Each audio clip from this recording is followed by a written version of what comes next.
Hello दोस्तों, आज हम लोग अपनी अगली कक्षा से रिपीट स्टार्ट करेंगे जिसमें हम लोग पढ़ेंगे बाल विकास की अवस्था। तो बाल विकास की अवस्थाओं में हम लोग देखेंगे पहले शिशुअवस्था, फिर देखेंगे प्रारंभिक बाल्यावस्था, फिर मध्य बाल्यावस्था, फिर उसके बाद किशोरावस्था, फिर देखेंगे युवावस्था। ठीक, तो चलिए शुरू करते हैं आज की क्लास। चलिए देखते हैं हम लोग अब बाल विकास की अवस्था, जिसमें सबसे पहले है प्रसव पूर्व, फिर दूसरा है शैशवावस्था,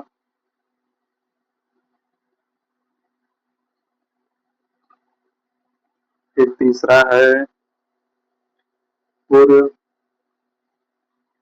बाल्यावस्था,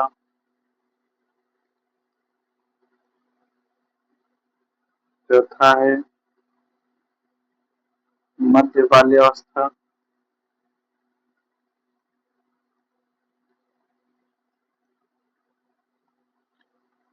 और पांचवा है किशोरावस्था।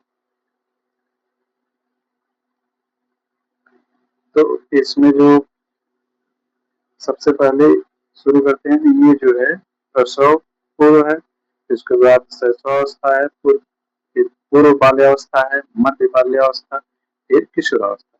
तो इसका जो है, इसको गर्भ से मृत्यु तक,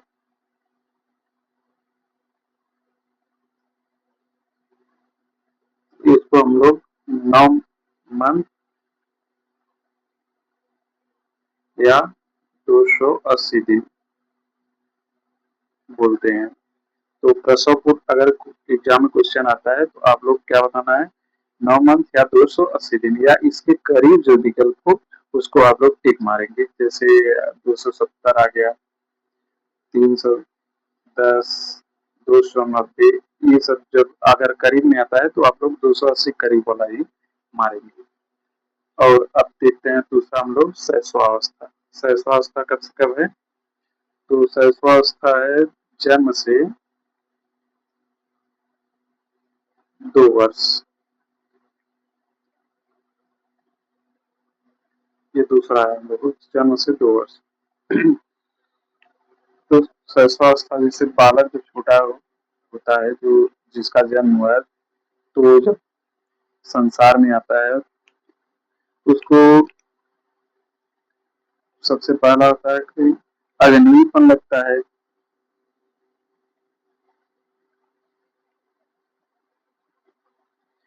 या दुश्चिंता,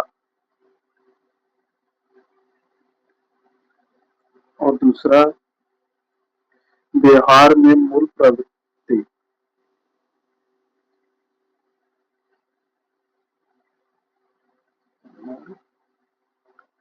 प्रवृत्ति। तीसरा उसका एक्टिविटी कैसा होगा, एक्टिविटी होगा ग्रॉस से फाइन। इसको हम लोग इससे पहले दूसरी क्लास में देख चुके हैं, ग्रॉस फाइन कैसे होता है।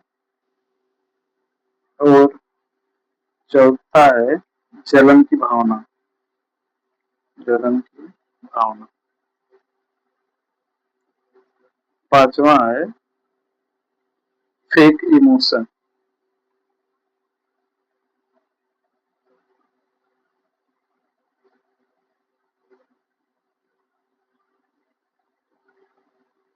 Fake emotions. इसमें सबसे पहले अजनबीपन उसको लगता है, अजनबीपन या दुश्चिंतन उसको लगता है। दूसरे में व्यवहार मूल प्रवृत्ति है, उसका कब रोना लगेगा, जैसे अगर कोई माँ के गोद में चला जाए तो मूल प्रवृत्ति उसकी बदल जाती है। एक्टिविटी उसकी जो है ग्रॉस से फाइन है, सबसे पहले पूरे हाथ से पकड़ता है किसी चीज को, फिर उसके बाद फाइन जो है अंगुली से पकड़ने, जैसे वह पेन को पहले जब छोटा बच्चा रहता है तो वो पूरा हाथ से पकड़ेगा, मुट्ठी बांध लेगा, छोड़ेगा नहीं, लेकिन जब वही तब धीरे धीरे अंग्रेज पढ़ने लगता है तो वो फाइन करा जाता है ग्रॉस से। अब जलन की भावना, अगर माँ के कोई गोद में चला जाता है जैसे कोई अगर दूसरा बच्चा चला गया तो वो एकदम तांडव मचा देता है, रोने लगता है, जलन की भावना उसके अंदर आता है। ठीक इमोशन इसमें तुरंत जैसे वह गोद में गया तुरंत शांत हो गया, फिर जैसे गोद में से अगर उसको सुला दिए कोई दूसरा चला गया तुरंत वो रोना शुरू कर देता है। तो इसमें फेक इमोशन होता है। इसको 5 से याद कर लेंगे। अब हम लोग देखते हैं तीसरा। तीसरा क्या है? पूर्व बाल्यावस्था। तीसरा पूर्व बाल्यावस्था। ये कब से कब है? 2 से 6 वर्ष। तो इसमें क्या है? सबसे पहले जिज्ञासा। वह जानने की जिज्ञासा रखता है कि जैसे वह सब कुछ जानना चाहता है कि ये कैसे हुआ, क्या हुआ, क्यों हुआ। ये सब जिज्ञासा उसके अंदर छोटे बच्चे के अंदर रखता है जब वो 2 से 6 वर्ष का है। दूसरा है अनुकरण की अवस्था। वो जैसे अनुकरण अनुकरण की की अवस्था। अनुकरण की अवस्था मतलब हो गया जैसे वह कॉपी करेगा। जैसे पापा सुबह जा रहे हैं उठ के तो उनको देखेगा तो उनकी तरह कॉपी करेगा, मैं भी ऐसे तैयार होऊंगा, सुबह खाना बनेगा, मैं भी ऐसे ऑफिस जाऊंगा। ऐसे वह जो है अनुकरण करता है। और तीसरा जो है भाषा अर्जन। भाषा अर्जन, इमोशन डेवलपमेंट।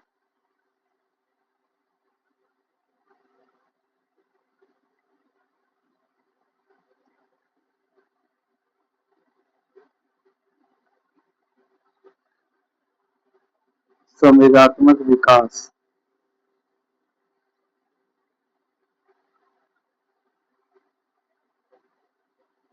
भाषा अर्जन मतलब वो भाषा सीखता है कि जैसे वह जहाँ रहता है अपने मम्मी पापा से सीखेगा, उसके बाद पास पड़ोस से सीखेगा, वो भाषा को अर्जन व ग्रहण करता है।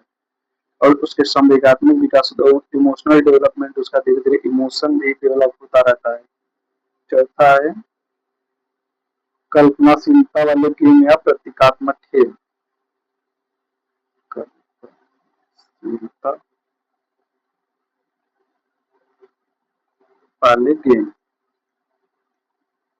वह कल्पनाशील जैसे वह कल्पनाशीलता में खेलता रहता है कि जैसे वह सोचेगा कि मैं भी बड़ा होऊंगा तो जो है इसी तरह इंडिया के लिए खेलूंगा, या जो है ये जो है वह केवल कल्पना में खेलता रहता है। और इसमें पांचवा है लॉजिकल थिंकिंग। और लॉजिकल थिंकिंग करना शुरू कर देता है इसमें कि मतलब जैसे लॉजिक के अनुसार बात थोड़ा सा करने लगता है कि मतलब जब वह धीरे धीरे सीखता है तो वह लॉजिकल बातें शुरू करता है। और इसमें जो है अपोजिट जेंडर जो है एक साथ रहते हैं।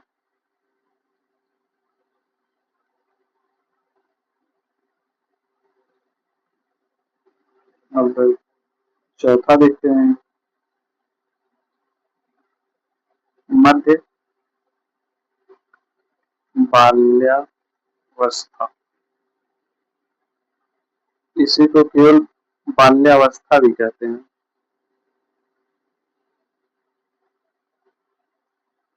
इस 6 से 11 वर्ष। इसको कहीं कहीं 6 से 12 भी दिया रहता है। तो इसको जो है जो जैसे अगर एग्जाम में कोई आता है तो आप लोग 6 से 11 माने, 6 से 12 भी दे सकता है। इसमें सबसे पहला है सेम सेक्स एक साथ।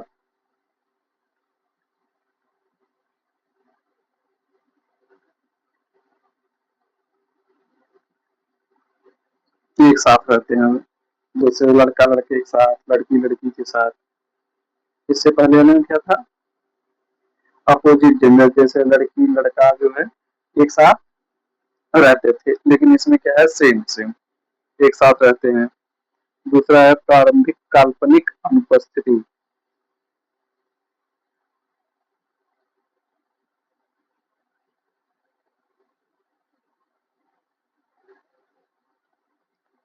अनुपस्थित,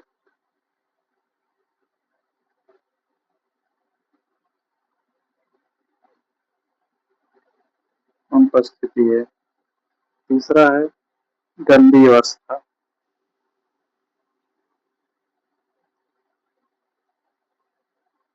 चौथा, ये खेलों की व्यवस्था है।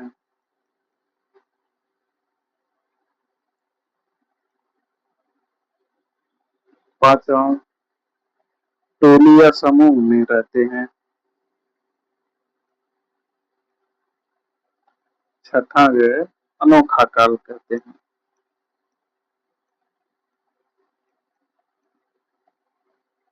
ये जो है प्रारंभिक काल्पनिक की अनुपस्थिति रहती है।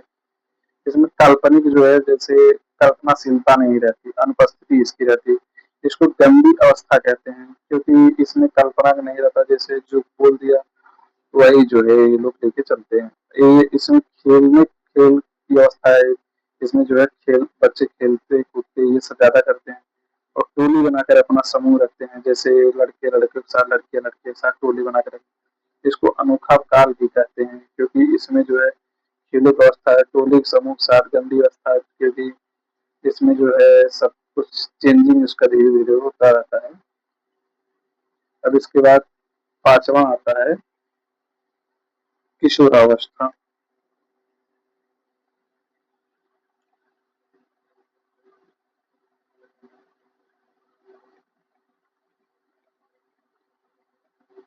ये कब से कब है? 11 से 18।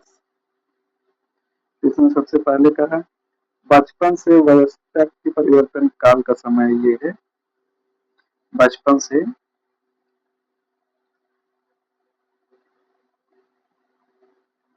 वयस्क।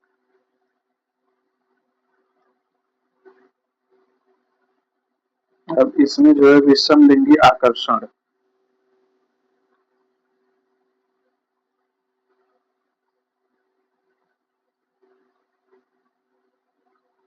इसमें विषम लिंग प्रति आकर्षण करता है, मतलब जैसे एक दूसरे के प्रति अट्रैक्ट होते हैं। तीसरा है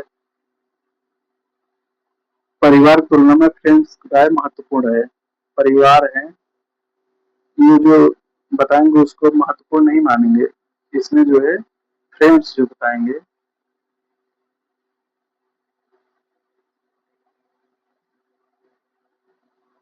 फ्रेंड्स जो बताएंगे वो सही रहेगा, परिवार को सबके नहीं सुनेंगे। अब चौथा है खुद पहचान इसमें बनाते हैं, खुद की पहचान बनाने के लिए इसमें जो है निकल पड़ते हैं। पांचवा, जीवन का सबसे कठिन काल ये है। ये सबसे कठिन काल है क्योंकि इसमें खुद जो है खुद की पहचान बनाते रहते हैं, फ्रेंड्स किराए पाँच तो फूट लेते हैं।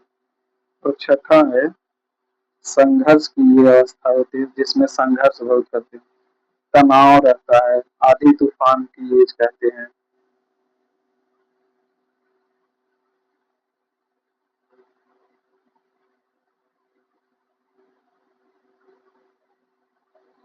इसमें सातवां है अमूर्त चिंतन।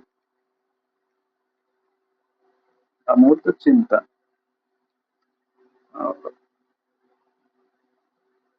आठवां है वीर पूजा। वीर पूजा मतलब हीरो वर्शिप, मतलब किसी को अपना आइडल मान लेंगे, उसकी पूजा करेंगे, उसकी तरह बनना चाहेंगे, ये सब इसमें जो है रहता है।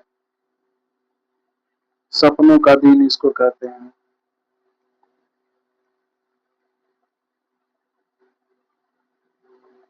इसमें जो है सपने में बच्चा खोया रहता है कि मैं ऐसे करूंगा, ऐसे बनूंगा, ये सब जो है इसमें रहता है कि मतलब इसमें सपनों के दिन में आता है। और 10वां है आइडेंटिफाई क्राइसिस।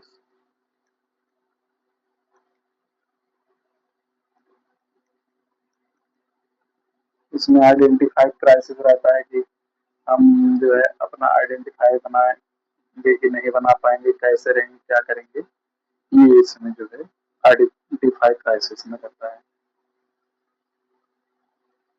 अब एक आप लोगों का है ब्रेन प्लास्टिसिटी।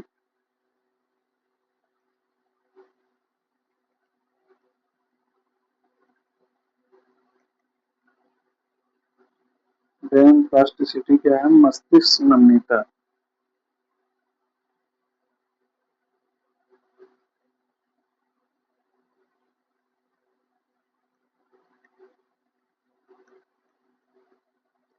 ब्रेन प्लास्टिसिटी क्या है? इसमें डेवलपमेंट जो होता है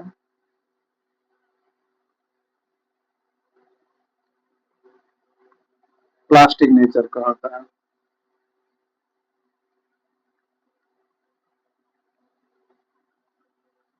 और ये